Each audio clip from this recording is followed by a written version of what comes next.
Ben, I just received the report. We've identified a serious defect in the latest batch of PCBs. That's troubling. What kind of defect? It's an intermittent solder connection issue. We need to conduct a root cause analysis. Alright, let's gather the team and do a brainstorming session. Maybe we start with a fishbone diagram. Agreed. Let's categorize possible causes under man, machine, material, method, and measurement. Do we have the defective samples? Yes, I have 5 boards with the defect. They all passed OOI but failed in functional testing.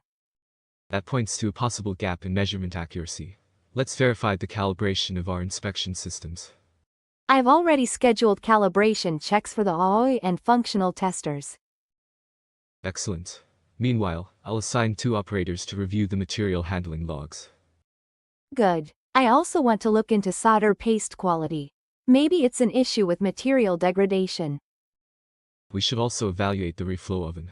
If the machine is unstable, it could cause soldering defects.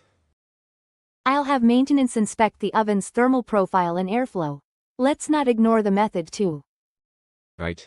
The stencil cleaning schedule hasn't been updated in a while. Could be a method failure. We should interview the line operators as well. That will cover the man aspect. I'll arrange interviews with the morning shift.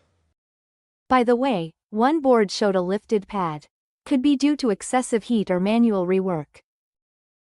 That supports the need to verify method and operator technique. Okay, let's regroup tomorrow with our findings and update the fishbone diagram accordingly. Sounds good. Once we pinpoint the root cause, we'll define countermeasures and update the SOP. Agreed. I'll document everything as part of our root cause analysis report. Thanks, Alex. This structured approach will definitely prevent recurrence. That's the goal. Continuous improvement never stops.